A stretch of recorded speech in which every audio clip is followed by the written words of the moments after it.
हाँ जी। Okay, so sports के साथ मैम ड्यूरिंग आपके कह सकते हैं प्रिपरेशन टाइम, चाहे यूपीएससी की बात करें या फिर कॉलेज या फिर स्कूल टाइम से, तो कैसे मैनेज करते थे आप टाइम? ओके मैम, जब आपने सेल्फ स्टडी और कोचिंग के साथ किया तो कैसे किया मैम? जो क्लासेस आप देख रहे थे सिर्फ उसको फॉलो किया या फिर साथ में जो स्टैंडर्ड बुक्स होते हैं खुद से भी आपने नोट्स बनाए? मैम आपका ये सेकेंड अटैम्प्ट में सिलेक्शन हुआ है, फर्स्ट अटैम्प्ट में आपका प्रीलिम्स भी नहीं हुआ हाँ था। जी। तो मैम जैसे कि कहा जाता है कि अगर आपके फादर या फिर आपका जो बैकग्राउंड है, आप जिस ब्लड से बिलोंग करते हो, तो वो काफ़ी आसान होती हैं चीज़ें।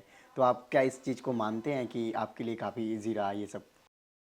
Hello everyone, welcome to student of friends. अभी हमारे साथ हैं कुहू मैम, जिनका 178 रैंक के साथ यूपीएससी में सिलेक्शन हुआ है।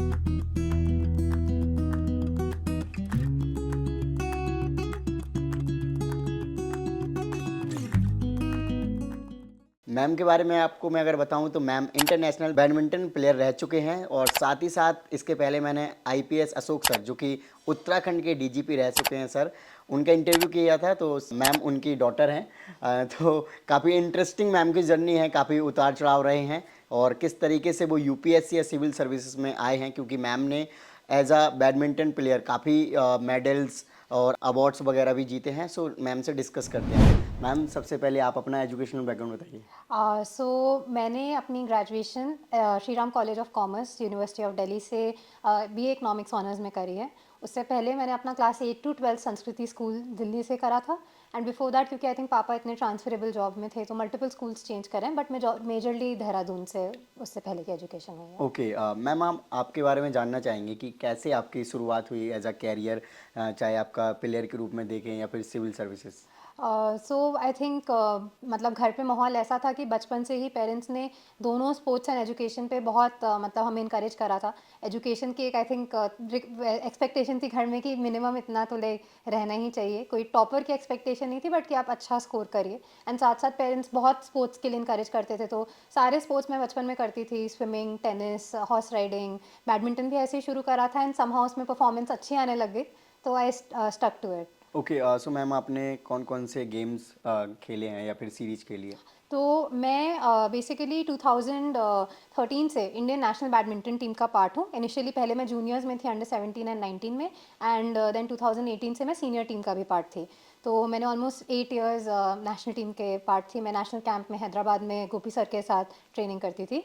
And in during this time मैंने सीनियर्स में एक वर्ल्ड चैम्पियनशिप खेली थी। मेरी उस समय वर्ल्ड की हाईएस्ट रैंकिंग वर्ल्ड नंबर 34 थी in mix doubles. And India ranking मेरी हाईएस्ट इंडिया नंबर 1 थी मिक्स डबल्स में सीनियर्स में। एंड तो मैंने वर्ल्ड चैम्पियनशिप खेली थी, एशियन चैम्पियनशिप खेली थी 2 बार। उसके अलावा साउथ एशियन गेम्स जो हमारे 2019 में पोखरा नेपाल में हुए थे, जी। वहाँ पे मेरा एक गोल्ड और एक ब्रॉन्ज मेडल है। Great and ma'am. बाकी मल्टीपल आई थिंक इंटरनेशनल जैसे Russia open, Iceland, Lagos, Egypt, इन सब में मेडल्स हैं। ओके, सो मैम आपके पास इतना ज़्यादा एक्सपोजर था, और हर कोई मतलब किसी का सपना होता है कि वो अपने देश के लिए रिप्रेजेंट करें एज अ हाँ। प्लेयर। ऑल्दो अगर यूपीएससी में सिलेक्शन हो गया, वो भी एक अच्छा प्रेस्टिजियस सर्विस है या फिर कह सकते हैं जॉब है, जिसको हर कोई कंटिन्यू करना चाहता है। बट मैम आप इतने अच्छे होने के बावजूद इसमें शिफ्ट कैसे करें आप सिविल सर्विसेज में? सो मेरा जैसा मैं बता रही थी वर्ल्ड रैंक 34 थी, तो मतलब मेरा वेरी ऑनेस्टली मेरा भी सपना था कि कॉमनवेल्थ, एशियन गेम्स, ओलंपिक्स, इन सब में इंडिया को रिप्रेजेंट करूं। तो 22 का कॉमनवेल्थ, एशियन गेम्स, 24 का ओलंपिक्स, ये सब मेरा टारगेट थे। बट 2020 में एक तो सबसे पहले लॉकडाउन हुआ, उसमें सब कुछ बिल्कुल एक स्टैंड स्टिल पे आ गया जी। था। घर हम वापस आए and sport was one of the last things जो रिज्यूम करा था। तो तब एक घर वापस आई मैं 6-7 साल के बाद। तब तक मैं हैदराबाद में थी इतने टाइम से। तो उसमें एक वापस आई थिंक बहुत appreciation I for this services, क्योंकि पापा से वापस एक बहुत क्लोजली ये सब मैंने देखा, जो काम वो कर रहे थे, जितना लोगों को हेल्प कर पा रहे थे। जी मैम। तो बहुत अप्रिसिएशन आई उनकी इन सर्विसेज के लिए। उसके बाद बट वही था, मैं अपना खेलना कंटिन्यू कर रही थी, बट अनफॉर्चुनेटली मेरी थोड़े हेल्थ इश्यूज मल्टीपल हुए। जैसे बीच में टाइफाइड भी हो गया और भी कुछ हुआ। एंड देन फाइनली बॉडी में थोड़ी वीकनेस थी बिकॉज ऑफ दीज थिंग्स। तो एक जब मैं when I went back to the first tournament after COVID, I twisted my knee और उसमें मेरा एसीएल लिगामेंट टेयर हो गया था। तो उसके लिए सर्जरी की ज़रूरत थी। ओके। तो सर्जरी प्लस द रिहैब, इस सब में मिनिमम 1.5 साल और लगता मुझे। ओके। मैंने सोचा अब जब गेम से 1.5 साल का ब्रेक है ही, तो जब मेरा इतना मन सिविल सर्विसेज की तरफ है, मुझे अपनी कंट्री को सर्व करने का बेसिकली बहुत ज़्यादा मन था, जी वो मैम। स्पोर्ट्स के थ्रू हो या इधर हो। हाँ। तो मैंने सोचा कि नाउ इज़ द टाइम कि आई यूज़ दिस ब्रेक एंड मैं ये करती हूँ। हेलो एवरीवन फ्रेंड्स, बहुत सारे स्टूडेंट्स के कमेंट आ रहे थे कि वो दिल्ली से घर बैठे कैसे स्टडी मटेरियल मंगवाएं। और ये आप देख पा रहे होंगे डिफरेंट डिफरेंट कोचिंग इंस्टीट्यूट्स के टेस्ट सीरीज रखे हुए हैं। आप घर बैठे मंगवा सकते हैं स्टडी मटेरियल। जो आपको ये नंबर दिख रहा होगा इस पर कॉल करें, आपको कोई भी टेंशन लेने की जरूरत नहीं है। चाहे आपको नोट्स चाहिए हो, बुक्स चाहिए हो, टेस्ट सीरीज चाहिए हो, करंट अफेयर्स चाहिए हो, या फिर जो भी आपको बुक्स या फिर स्टडी मटेरियल रिलेटेड चीज़ें चाहिए, आप कॉल करें इनसे और डिटेल में डिस्कस करके मंगवाएं। कोई भी टेंशन लेने की ज़रूरत नहीं है। जब तक आपके घर तक पार्सल नहीं पहुंच जाता है, हमारी रिस्पॉन्सिबिलिटी है। जय Hind, thank you. Okay ma'am, generally बहुत सारे कैंडिडेट या फिर मैं एस्पिरेंट से भी इंटरव्यू किया हूँ, तो ये देखा जाता है कि मैम जो जनरली अच्छे बैकग्राउंड से स्टूडेंट बिलोंग करते हैं, अब आपको ज़रूरत नहीं थी, अगर आप क्लियर थे और उस टाइम पे आपको जो 1.5 साल का टाइम मिला, आप सिविल सर्विसेज की मतलब उस टाइम को आपने कितने अच्छे से यूटिलाइज़ किया। और जनरली स्टूडेंट्स दिल्ली में भी तैयारी करते हैं तो वो अपना टाइम वेस्ट ऐसे कर देते हैं कि हमारे साथ ये प्रॉब्लम हो गई, इसके वजह से अब हम ये नहीं कर पाए। तो मैम इन सब के बारे में आप क्या कहना चाहेंगे जो फ्यूचर एस्पिरेंट्स हैं जो प्रिपरेशन कर रहे हैं? हाँ, आई थिंक मतलब लाइफ में अप्स एंड डाउन्स तो चलते ही रहते हैं। स्पोर्ट्स में भी मैंने एक ये चीज़ तो सीखी है कि हार जीत, अप्स एंड डाउन्स, ये सब चलते रहता है। बट जब एक दरवाज़ा बंद होता है तो 10 और दरवाजे भी खुलते हैं। तो मैंने जो एक, मेरे लिए भी वो बहुत टफ फेस था कि बिल्कुल जब इतना अच्छा सब कुछ चल रहा था स्पोर्ट्स में, हम इतना बिल्कुल कॉमनवेल्थ, एशियन गेम सब नेक्स्ट ईयर आने वाले था, उस समय ऐसा हुआ। तो बहुत टफ फेस था, मेंटली मेरे लिए बहुत डिफिकल्ट था। बट यही है, अपने आप को समझना है कि ठीक है, इसमें से भी कुछ अच्छा निकलेगा जी एंड उसके लिए फिर परस्यू करना है। तो ओके वही मेंटालिटी थी आई थिंक उस समय। ओके। तो मैम अभी आपको कैसा लग रहा है, आपका सिलेक्शन हो गया आईपीएस के लिए, आई थिंक होगा ना मैम? हाँ, जो रैंक है उस हिसाब से आई थिंक हम आईपीएस एक्सपेक्ट करेंगे। ओके, तो आपकी क्या प्रेफरेंस थी, आईएएस थी या फिर आईपीएस? मैंने अपना वैसे फर्स्ट प्रेफरेंस आईएएस भरा था। बट आई थिंक आईपीएस भी बहुत प्रेस्टिजियस सर्विस है। मैंने पापा को 35 इयर्स इसमें हाँ अपने देते हुए, मतलब मैंने तो उसका एक पार्ट देखा है एंड बहुत ही प्रेस्टिजियस सर्विस है। तो आई थिंक बहुत खुश हूँ मैं, घर पे सब लोग बहुत खुश हैं। मैं बहुत, मुझ में बहुत ग्रैटिट्यूड है भगवान के लिए, बिकॉज आई थिंक ये एक ऐसा एग्जाम है जिसमें बहुत सारा लक एंड बहुत ज़्यादा आपको ब्लेसिंग्स की ज़रूरत है। जी तो ma'am. I have a lot of gratitude, क्योंकि कहाँ तो एक ऐसा था आई थिंक प्रीलिम्स के बाद जहाँ सीसैट के वजह से लग रहा था शायद प्रीलिम्स ही ना निकले, ओके और अब फाइनल लिस्ट में नाम देखना आई थिंक वो एक बहुत स्पेशल फीलिंग है। ओके। सो एकेडमिकली मैम आप काफ़ी पहले से भी स्ट्रॉन्ग रहे हैं, तभी आपका डीयू में भी एडमिशन हुआ है। हाँ, मैं एकेडमिकली हमेशा अच्छी स्टूडेंट थी, लाइक हमेशा 1995 अबव ही स्कोर करा है। बट मेरा डीयू में वैसे, मतलब मेरे 12th में 94% थे, बट एसआरसीसी में इकोनॉमिक्स ऑनर्स के लिए that would not have been enough. मुझे स्पोर्ट्स कोटा के थ्रू स्पोर्ट्स राइट। एसआरसीसी में मिला था। हाँ जी। ओके, सो स्पोर्ट्स के साथ मैम ड्यूरिंग आपके कह सकते हैं प्रिपरेशन टाइम, चाहे यूपीएससी की बात करें या फिर कॉलेज या फिर स्कूल टाइम से, तो कैसे मैनेज करते थे आप टाइम को? आई थिंक स्पोर्ट्स बिल्कुल मेरा पैशन था। मुझे कभी किसी ने पुश नहीं करा कि तुम सुबह 6 बजे उठ के ट्रेनिंग करने जाओ। मैं रोज़ खुद ही उठ के जाती थी एंड मेरा समहाउ एक ऐसा शेड्यूल बन गया था जहाँ लाइफ में ऑनेस्टली सिर्फ एक स्पोर्ट्स और स्कूल लाइक या पढ़ाई जब भी वो था, ये दो चीज़ें ही मेनली थी। तो बाकी बहुत सारी चीज़ों पे मैंने सैक्रिफाइस करा है। कॉलेज की लाइफ पूरी ही, मतलब मैंने मिस आउट करी है। मैंने कॉलेज थ्रू आउट शायद 5-6 हफ्ते अटेंड किया होगा इन ऑल द 3 इयर्स। और स्कूल की मैंने 11th एंड 12th ऑलमोस्ट ना के बराबर अटेंड करी है। तो बहुत चीज़ें मिस आउट करी हैं, क्योंकि यही था कि स्पोर्ट्स एंड एजुकेशन, ये दो चीज़ों पे पूरी एनर्जी इन पे लगाती थी। राइट मैम, आपने कैरियर को ज़्यादा प्रेफरेंस दी रादर देन कि आप college life and school life को हाँ एंजॉय करें। हाँ, बट आई थिंक उसका ऐसा नहीं है, जैसे स्पोर्ट्स की अपनी लाइफ बहुत डिफरेंट थी, वो एक एक्सपीरियंस है जो बहुत कम लोगों को मिल सकता है। तो वो मैंने बहुत इन्जॉय करा है। हाँ, मैम आपका ऑप्शनल के बारे में बताइए, आपका ऑप्शनल क्या है? मेरा इकोनॉमिक्स ऑप्शनल था। इकोनॉमिक्स ऑप्शनल था। तो मैम प्रिपरेशन जब आपने लॉकडाउन में स्टार्ट करी थी, तो क्या आपने कोचिंग ली या फिर सेल्फ स्टडी से किया था? तो मैंने एक तो विजन आईएएस का कोर्स करा था, बट पूरा ऑनलाइन मोड में रिकॉर्डेड लेक्चर्स देखे थे। एंड मैंने एक नेक्स्ट आईएएस से विभास झा सर का इकोनॉमिक्स का कोर्स किया था। ये दो मैंने मेनली फॉलो करे थे, क्योंकि मुझे लग रहा था मैं बहुत ज़्यादा स्पोर्ट्स से आ रही हूँ, मतलब एजुकेशन से, पढ़ाई से 6 साल से बिल्कुल ब्रेक हो रखा है। तो एक इनिशियल डायरेक्शन के लिए, मोमेंटम बनाने के लिए मुझे बहुत ज़रूरी लग रहा था। प्लस कॉलेज में भी मैंने इतना ज़्यादा अटेंड नहीं करा था, तो बस एग्ज़ाम्स जाके दे दिए थे। तो इकोनॉमिक्स के लिए तो मेरे लिए बहुत ही इंपॉर्टेंट था कि मैं एक प्रॉपरली एक बार पढूं, तो वो ऐसे किया था मैंने। ओके मैम, जब आपने सेल्फ स्टडी और कोचिंग के साथ किया तो कैसे किया मैम? जो क्लासेस आप देख रहे थे सिर्फ उसको फॉलो किया या फिर साथ में जो स्टैंडर्ड बुक्स होते हैं खुद से भी आपने नोट्स बनाए, कैसे आई स्टार्ट? थिंक क्लासेस तो एक बहुत छोटा पोर्शन होता है आपकी पूरी प्रिपरेशन का। वो आपको एक बेस देते हैं एंड आपको एक डायरेक्शन देते हैं, बट स्टैंडर्ड बुक्स तो साथ साथ पढ़नी ही थी। वो तो आई थिंक एंड तक, अभी तक 8-10 बार तो सारी स्टैंडर्ड बुक्स पढ़ ही ली होंगी, जितना टाइम प्रिपेयर करा है। एंड मैं तो ऑनेस्टली मेरा ऐसा भी नहीं था कि मैं सिर्फ एक ही बुक पढ़ती थी, मैं एटलीस्ट 3 सोर्सेज तो लेके चलती थी। ओके, तो तो मल्टीपल सोर्सेज को तो जनरली मैम हाँ मैक्सिमम हाँ टॉपर्स मना करते हैं हाँ, कि एक ही सोर्स रखना चाहिए। मैं उसे थोड़ा-सा डिफरेंटली देखती थी। मुझे ओके। ऐसा लगता था कि मेरे पास एक अच्छा बेसिक मैंने थोड़ा क्लास में देख लिया है। आई थिंक रिटेंशन उससे अच्छा रहता था, कंसेप्चुअल क्लैरिटी होती थी। साथ में स्टैंडर्ड बुक भी पढ़ लिया है। बट मुझे लगता था कोई भी एक और अगर मैं सोर्स उठाती थी, हर सब्जेक्ट में नहीं उठाया, कुछ-कुछ सब्जेक्ट्स में उठाया, तो उसमें सेम चीज़ का मेबी एक बार रिविज़न हो जाता था पढ़ने में। कुछ एक्स्ट्रा अगर मिलता था, वो एडिशन भी हो जाता था। तो एक सेंस ऑफ कंप्लीशन आती थी। तो दैट कुड बी किसी मतलब कोचिंग का कोई मटेरियल है, उसका कभी पिक कर लिया, या कभी जैसे पीटी 365 मेंस 365 जैसे ये तो करनी ही थी, खैर सारी ये करी हैं, तो इस हिसाब से कोई एक सोर्स और उठाने में मुझे लगा वो मुझे हेल्प ही करा है। Okay ma'am.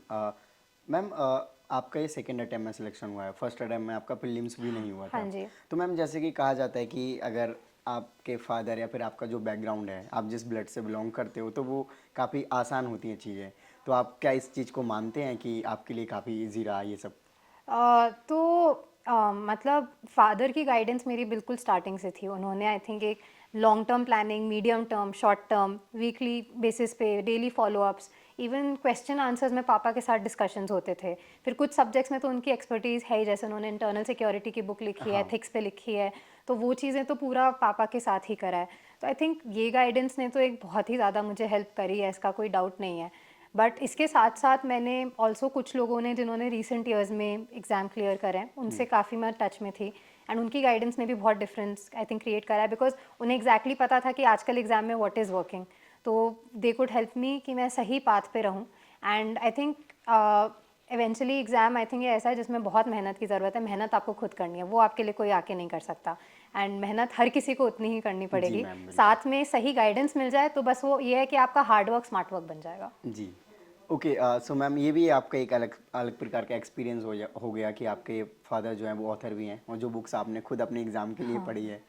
तो मैम, तीनों बुक के बारे में बता सकते हैं एक बार स्टूडेंट्स को, ताकि उनको भी पता चल जाए? हाँ, एक तो मेरे फादर ने चैलेंजेस टू इंटरनल सिक्योरिटी की बुक जी। लिखी है, जो आई थिंक काफ़ी लोग पढ़ चुके होंगे। हाँ। आई थिंक वो बुक तो बहुत ही अच्छी सिलेबस है। में ही एक प्रकार हाँ, से पूरी स्टूडेंट मतलब कवर इंटरनल करते हैं। सिक्योरिटी बहुत अच्छे से उस बुक ने कवर करा है। उसके अलावा एक अभी रिसेंटली एथिक्स की बुक आई थी लास्ट ईयर, एंड वो बुक मुझे बहुत अच्छी लगी क्योंकि उसमें बहुत इंटरेस्टिंगली आंसर्स वगैरह। आंसर्स भी थे, एंड बहुत सारी जैसे इंडियन हमारी माइथोलॉजी एंड जैसे रामायण महाभारत के एग्जाम्पल्स थे। ओके। तो वो एग्जाम्पल्स आई थिंक आप एथिक्स में यूज़ करें तो उनसे बहुत अच्छा लगता है। दैट टाइम आई थिंक मुझे लग रहा है माइथोलॉजी पर ज़्यादा मतलब वर्क हो रहा है, मतलब लोग बात करना चाह रहे हैं, हाँ जैसे कि कुछ सीरीज भी आई हैं इसी से हाँ रिलेटेड। हाँ।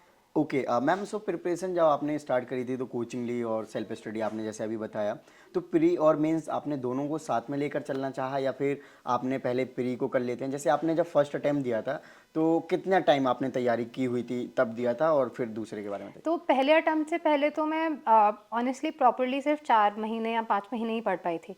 उतने में तो कोर्स एक बार प्रॉपरली भी ढंग से ख़त्म नहीं हुआ था, हाँ। एंड वो मेरा एक ट्रायल अटेम्प्ट जैसा था कि मुझे पता चले एग्ज़ाम के प्रेशर से भी आई थिंक आप थोड़ा मोटिवेटेड होते हो कि आप मेहनत करो, तो वो उस तरह से मैंने दिया था।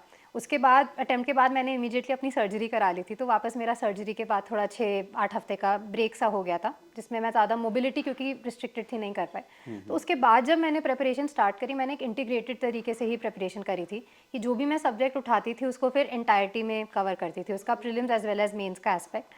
पास्ट ईयर्स क्वेश्चंस पे बहुत ज़्यादा रिलाई करती थी, both for prelims and mains. I think सबसे बड़ी गाइडिंग लाइट पास्ट ईयर्स के क्वेश्चंस ही थे, other than the syllabus of course.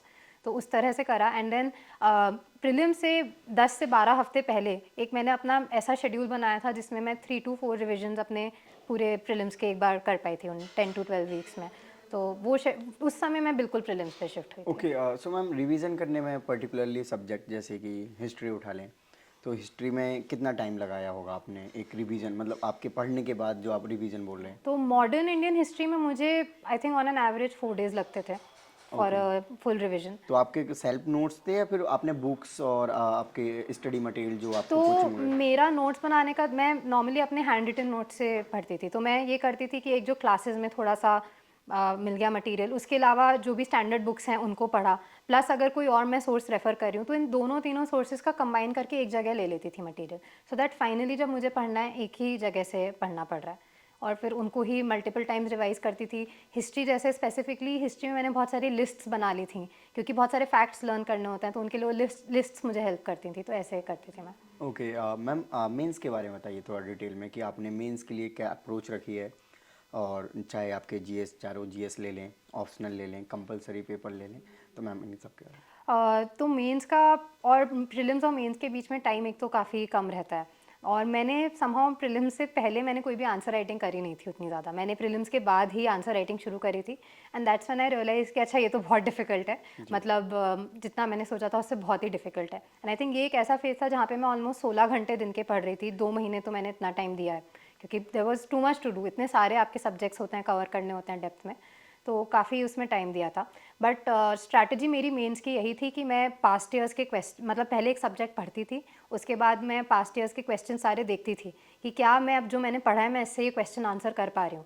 And जो चीज़ मैं नहीं आंसर कर पाती थी देन उस पर वही गूगल सर्च और इन सब के थ्रू उस पर भी और पढ़ने की कोशिश करती थी।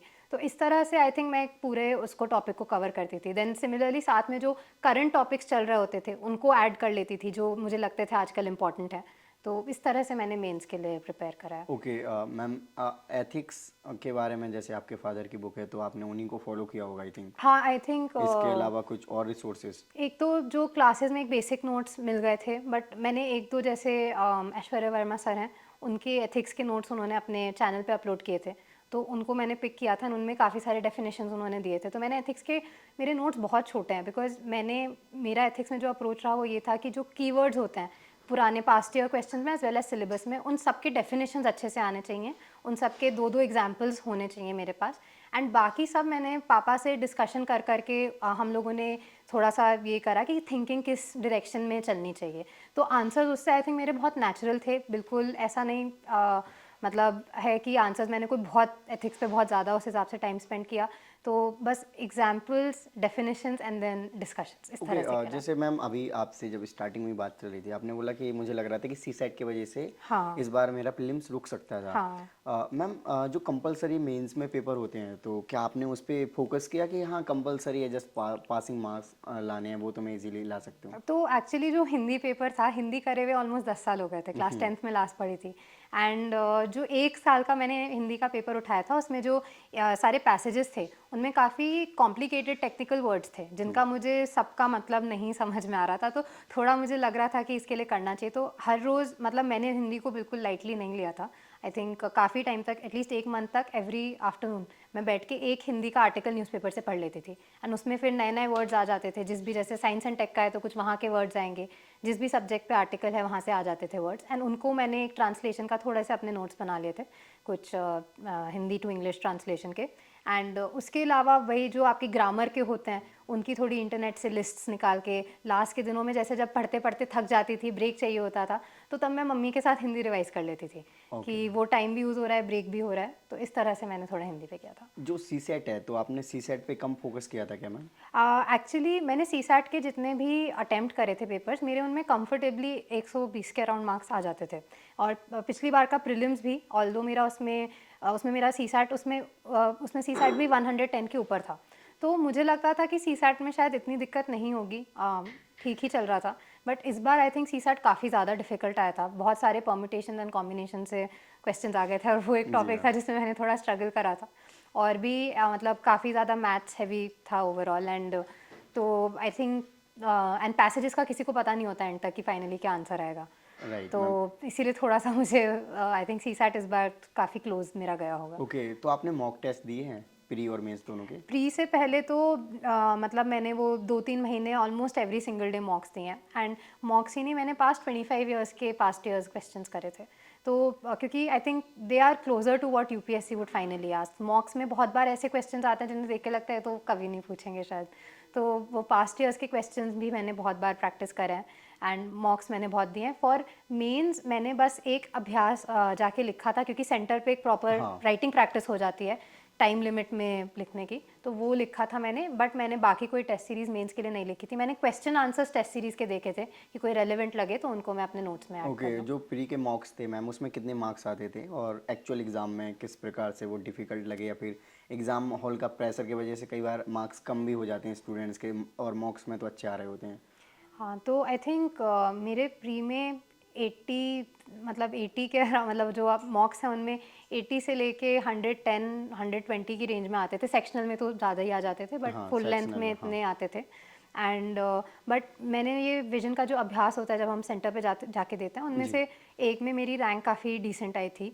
तो उसके बाद मुझे ये कॉन्फिडेंस था कि एज़ लॉन्ग एज़ मैं सिली मिस्टेक्स नहीं कर रही हूँ, तो हाँ, मतलब प्री मेरा होगा। तो बस वो जो सिली मिस्टेक्स होती हैं नहीं करनी है, बहुत ज़्यादा एक्सट्रीम गेस वर्क में नहीं जाना है। उसके थोड़े से अपने बनाए थे कि ऐसा नहीं है कि कोई ये है कि इतने क्वेश्चन मार्क करके ही आना है, जो पता है उसके हिसाब से ही चलना है, लाइक स्मार्ट गेस वर्क करना है, तो उस हिसाब से तो करके आई थी। आपके एवरेज कितने क्वेश्चंस आप प्रीलिम्स में अटेम्प्ट करके आते थे? I think anywhere between 70 to 80, depending कि पेपर कैसा है। ओके। मतलब मेरा ये रहता था, जो आई थिंक 100% आता हो तो मार्क करोगी, जो जिसमें दो ऑप्शंस पे आप डाउन हो वो भी अटेम्प्ट करना ही करना है। एंड उसके अलावा कोई क्वेश्चन जिसमें आपको बहुत स्ट्रॉन्ग हंच आ रही है, लाइक बहुत इंट्यूशन स्ट्रॉन्ग है, वो अटेम्प्ट करना है, क्योंकि कहीं ना कहीं मुझे लगता है आपने कहीं पढ़ा होगा, कुछ रीज़न होगा फॉर द इंट्यूशन, तो वो करना है। ओके मैम, ऑप्शनल के बारे में बताइए मैम, ऑप्शनल को कैसे किया आपने? तो इकोनॉमिक्स आई थिंक वैसे बहुत टफ ऑप्शनल था, काफ़ी लेंदी भी था। तो मेन सोर्स तो विभास सर का ही था। विभास सर ने प्रॉपरली पूरा कोर्स काफ़ी हद तक कवर किया था। तो उसमें उसके बाद मुझे उसके अलावा PYQs पे मैंने काफ़ी फोकस किया। तो आई रियलाइज़ कि थोड़े ऐसे पोर्शंस थे जो शायद PYQ के कवर नहीं हुए थे। उनमें ऑनलाइन एक दो पुराने टॉपर्स ने अपने दे डिड मेड उन्होंने बहुत अच्छा इनिशिएटिव लिया जी, था, जी। जहाँ उन्होंने PYQ सारे सॉल्व करके सॉल्व अपलोड करे थे। करें। ओके। तो उन सब से हेल्प लिया, कुछ सर से हेल्प लिया, अलग अलग जगह से PYQs का एक बार आंसर करा, एंड जो सर ने बेसिक कोर्स कराया था इसको किया। And I think this was my strategy for economics. Okay, एक अच्छा आंसर के लिए मैम क्या-क्या एलिमेंट्स ज़रूरी होते हैं? जैसे कहते हैं एक अच्छा इंट्रो होना चाहिए, फिर mind map, flow charts, graphics जो भी आप कर सकते हो, तो कैसे आप रखते थे? तो आई थिंक ये भी मुझे एक मेरी फ्रेंड जिन्होंने अभी रिसेंटली किया था, उन्होंने मुझे बताया था कि क्वेश्चन में नॉर्मली 2 या 3 पार्ट्स होते हैं, और कभी कभी पढ़ते समय इट्स पॉसिबल हम मिस कर दें। तो सबसे इंपॉर्टेंट तो ये है कि हम वो जितने भी पार्ट हैं सबको आंसर करें। तो मैं पढ़ते टाइम ही वो मार्क कर लेती थी अपने। एंड फिर वही है कि एक अच्छा introduction, simple introduction, short simple introduction, then जो भी दोनों तीनों पार्ट पूछे हैं उनका answer, and then conclusion may be with good tagline और समथिंग लाइक दैट। कोई भी स्कीम चल रही है उसकी टैगलाइन हो गई, या कोई भी पॉजिटिव एंड अच्छा सा कंक्लूजन उस तरह से। Okay ma'am. सो मैम आपने एवरेज कितने घंटे डेली पढ़ाई करी है, जो आपका 1.5 से 2 साल का टाइम रहा है? हाँ, सो 1.5 से 2 साल आई थिंक 8 से 10 घंटे तो हर रोज़ का था। मतलब इवन ऑन द डेज जब बहुत थक जाते हैं, बिल्कुल हिम्मत नहीं होती थी, एटलीस्ट 6 घंटे तो उन दिनों भी करा ही है। उसके अलावा आई थिंक प्रीलिम से पहले जो वो 5-6 हफ्ते का पीरियड था, तब वो 12 से 13 घंटे पे चला गया था। एंड प्रीलिम से मेंस के बीच में जो बहुत ही एक स्ट्रेसफुल फेज था, तब बिल्कुल 16 घंटे पे भी गया था। तो इस तरह से प्रिपरेशन रही थी। ओके, आपको लगता है मैम कि आपके पास कुछ यूनिकनेस थी अदर जो कैंडिडेट हैं जो प्रिपरेशन कर रहे हैं, या फिर कुछ आप एक्स्ट्रा एफर्ट करते थे सो दैट कि आपका सिलेक्शन हो जाए? आई थिंक एक तो जो मेरा पूरा स्पोर्ट्स का बैकग्राउंड है, उसकी वजह से ये स्किल्स हैं जो मैंने ओवर एक 10-12 साल डेवलप करे हैं, जो मेरे बहुत आई थिंक कि फोकस्ड रहना, हाँ, कंसंट्रेशन कंसंट्रेट। बहुत अच्छी थी, बहुत डिसिप्लिन रहना, सेल्फ मोटिवेशन, एक प्लानिंग एंड एनालिसिस का पूरा स्किल, कि अपना खुद से मैं टाइमलाइंस वगैरह सब कुछ सेट करती थी, and somehow luckily I was able to stick to all of them. तो मतलब आई थिंक ये सब एक स्किल्स थे जो ओवर 10-12 ईयर्स मैंने डेवलप करे थे, तो दे हैव हेल्प मी बहुत ज़्यादा। एंड उसके अलावा आई थिंक पूरा एनवायरनमेंट, जैसे मैंने बताया, मेरे फादर बहुत मेरे साथ इन्वॉल्व थे, मेरी मदर का बहुत सपोर्ट था, मुझे सीनियर्स से बहुत गाइडेंस मिली। तो ये सब नहीं मिलता तो प्रॉब्ली मैं भटक के किसी और गलत रास्ते पे होती। तो इन सब का बहुत ज़्यादा मेजर रोल है। एंड तो यस, आई थिंक इसने बहुत हेल्प किया है। ओके मैम, कुछ ऐसे स्ट्रेटजीज बताते रहते हैं टॉपर की, ये कर लेना चाहिए, ये बुक्स फॉलो करना चाहिए, और ऑल दो सबकी अपनी अपनी स्ट्रेटजी होती है, तो कई बार कन्फ्यूजन भी हो जाती है। स्टूडेंट कहते हैं हर टॉपर स्ट्रेटजी स्ट्रेटजी बता रहे हैं, तो अब हम किसको फॉलो करें, तो क्या आप सजेस्ट करना चाहोगे? आई थिंक सबको अपने लिए खुद से फिगर आउट करना पड़ता है कि आपके लिए क्या स्ट्रैटेजी वर्क करती है। जैसे मैंने आपको बताया था, मैं तो एक सोर्स एक्स्ट्रा पढ़ती थी जितना नॉर्मली सब बताते थे, क्योंकि मुझे लगता था मुझे उससे फ़ायदा हो रहा है। तो आपको अपने लिए फिगर आउट करना पड़ेगा कि कितना आप कौन सी स्ट्रैटेजी वर्क कर रही है, आपको कैसे पढ़ना पसंद है, कितने घंटे आप दे सकते हैं उनमें। Efficiency is the important part. And बाकी एक्चुअली नोबडी नोज़ एग्ज़ाम में क्या वर्क करता है, मुझे भी अभी भी नहीं पता है कि क्या वर्क करता है। तो जो टॉपर्स, मतलब मुझे भी इसीलिए जो टॉपर्स थे उनसे ही गाइडेंस मिलके सबसे ज़्यादा पता चला कि they are the closest to what actually worked. तो उनसे बात करके अगर आप वो चीज़ आपके स्टाइल को सूट करती है और आप उसे फॉलो कर पाते हैं, तो it may help you. Okay, जैसे आपने मल्टीपल रिसोर्सेज का यूज़ किया है, तो मैम कुछ रिसोर्सेज को बताइए जो स्टूडेंट्स फॉलो करें, चाहे वो ऑनलाइन साइट्स हों, यूट्यूब चैनल्स हो या फिर बुक्स हों, स्टैंडर्ड बुक्स। हाँ, तो स्टैंडर्ड बुक्स तो आई थिंक सारी हैं ही, जैसे पॉलिटी की लक्ष्मीकांत होती है, spectrum for modern history, ancient history की वो जो ओल्ड एनसीईआरटी है, इस तरह की स्टैंडर्ड बुक्स आई थिंक सारी। मैम आई थिंक आप दो चार और बुक का अच्छा, नाम ओके। बताइए। स्टूडेंट्स कमेंट करते हैं कई बार वीडियोस अच्छा, में कि ओके। हर टॉपर लक्ष्मीकांत, स्पेक्ट्रम, इसके आप आगे कुछ नहीं अच्छा, फिर नितिन बताएंगे। Singhania for art and culture, जी। Like selectively. हाँ। आप मुझे सब्जेक्ट्स याद दिलाते जाइए, मैं बताते साइंस जाती एंड हूँ। Tech ma'am. Science and tech तो मैंने पीटी 365 एंड मेंस 365 से मेनली करा ओके, था। और ज्योग्राफी मैम। ज्योग्राफी की एनसीईआरटीज़ थी क्लास 11th एंड 12th की। एंड ज्योग्राफी क्योंकि आई थिंक मोस्टली कंसेप्चुअल था, वहाँ से हो गया था। उसके अलावा करंट के टॉपिक्स ऑब्वियसली साथ में करने थे। इन्वायरमेंट वगैरह मैम। एनवायरनमेंट के लिए मैंने शंकर आईएएस पढ़ी है, वो भी सेलेक्टिवली पढ़ी है। उसके अलावा मैंने एनवायरनमेंट काफ़ी ज़्यादा पीवाईक्यूज़ को देख के एंड काफ़ी ज़्यादा जो पीटी 365 एंड एक लेवल अप आईएएस की भी बुकलेट मैंने पढ़ी थी, इन दोनों बुकलेट से करा था, क्योंकि उसमें मुझे लगता है प्रीलिम्स में बहुत मेजर पोर्शन आ रहा है उसका। ओके। तो वहाँ से क्या था। और मैम इकोनॉमी। हाँ, इकोनॉमी का एक्चुअली मेरा मेजरली मेरे तो ऑप्शनल की ऑप्शनल वजह से से कवर हुआ हो गया, था। हाँ। But I realise in my first prelims कि प्रीलिम्स इज़ वेरी डिफरेंट, वो ऑप्शनल से बहुत ही अलग है। तो फिर मैंने एक श्रीराम की जी, इकोनॉमिक्स श्री की राम बुक है। सर की बुक है। हाँ, वो मैंने पढ़ी थी। वो दिखने में काफ़ी थिक बुक है, बट क्योंकि मेरा इकोनॉमिक्स का बैकग्राउंड था, मुझे ज़्यादा टाइम लगा नहीं था उसमें। मैंने वो स्किम कर ली थी और उसमें बहुत सारी फैक्चुअल चीज़ें मुझे मिल गई थी, जिसके बाद थोड़ा कॉन्फिडेंस आ गया था कि हाँ, प्रीलिम्स का इकोनॉमी मैं कर पाऊंगी। उसके अलावा मैंने मृणाल सर की भी जो विन सीरीज़ आती है उसकी क्लासेस करी थी। उससे एक बिल्कुल रिवीजन हो गया था, लाइक प्रीलिम से पहले जो सारी मतलब कुछ भी फैक्चुअल नए डेवलपमेंट्स हुए हैं। ओके, आई थिंक ज्योग्राफी का मैम बता दिया, नहीं बताया। हाँ, ज्योग्राफी का बता दिया। ओके, ठीक है मैम। ऑलमोस्ट जो प्रीलिम्स रिलेटेड सब्जेक्ट हैं कवर हो गए हैं। हाँ, बाकी मेंस के लिए तो आपने आपके फादर की भी दो तीन बुक बताई हाँ, थी आपने, हाँ। और भी जो बुक्स हैं तो वो आई थिंक सब्जेक्टिव हाँ, चॉइस हो सकती है उनमें सबके। जैसे यही होता था, जैसे अब गवर्नेंस वगैरह के लिए कोई भी स्टैंडर्ड बुक नहीं है, तो उसमें तो आप पीवाईक्यूज देखेंगे, आप उसमें से कीवर्ड्स उठाओ एंड देन आप उस पर गूगल वगैरह करो। जैसे दृष्टि आईएएस के बहुत अच्छे होते हैं, अलग अलग उनके मिल जाते हैं आपको। उनको आप गूगल करेंगे, आपको सारा कोई भी टॉपिक इन इट्स एंटायरिटी मिल जाएगा कि इसके पॉजिटिव्स, उसके नेगेटिव्स, उसके चैलेंजेस, उसका वे फॉरवर्ड। तो आप अलग अलग अगर 2-3 सोर्सेज आप पढ़ लोगे ना, तो उससे बन जाएगा। एंड आई थिंक एक चीज़ मैं मेंशन करना भूल गई, मैं न्यूज़पेपर अच्छे से डेली पढ़ रही थी, तो इंडियन एक्सप्रेस में पढ़ रही थी एंड मुझे उसका बहुत फ़ायदा हुआ है, क्योंकि उसके एक्सप्लेन सेक्शन में वो लोग भी टॉपिक्स को बहुत अच्छे से करते थे। वहाँ से एग्जाम्पल्स भी बहुत मैंने पिक करे हैं। एक इंडियन एक्सप्रेस और एक मैं पालकी शर्मा उपाध्याय का शो रोज़ देखती थी, तो 1 घंटे का उनका शो होता था, उसमें से एग्जाम्पल्स पिक करती थी। तो ये सब मैंने मेंस में बहुत कोट करा है examples. Okay ma'am, NCERTs almost सभी लोग बोलते हैं एनसीईआरटी पढ़नी चाहिए, तो आपने एनसीईआरटीज पढ़े थे? मैंने बताया ज्योग्राफी की 11th-12th की पढ़ी थी। मैंने एंशिएंट हिस्ट्री वाली पढ़ी थी, जो ओल्ड एनसीईआरटी होती है। मैंने वर्ल्ड हिस्ट्री के लिए भी एनसीईआरटी को रेफ़र किया था। उसके अलावा पॉलिटी के लिए मैंने एक बार पढ़ी थी, जो 11th क्लास की एक एनसीईआरटी बुक है। फिर पोस्ट इंडिपेंडेंस इंडिया के लिए भी वो एक एनसीईआरटी की बुक, उसको पढ़ा था। सोसाइटी के लिए भी एनसीईआरटी पढ़ी थी। तो हाँ, मतलब जो एनसीईआरटीज़ हैं एक बार पढ़ी तो सारी हैं, एंड उनसे एक बार पढ़ के नोट्स बना लिए थे, उनमें टाइम ज़्यादा लगता नहीं है, तो हो गया था। ओके, अब हम फाइनली बात करते हैं आपके इंटरव्यू एक्सपीरियंस के बारे में। हाँ जी। सो मैम, आपका इंटरव्यू एक्सपीरियंस कैसा रहा, सबसे पहले तो ये बताइए। आई थिंक मेरा इंटरव्यू एक्सपीरियंस काफ़ी अच्छा था। मैं शीलवर्धन सर के बोर्ड पे थी एंड उन्होंने मुझे बहुत कंफर्टेबल करके स्टार्ट किया था उन्होंने इंटरव्यू।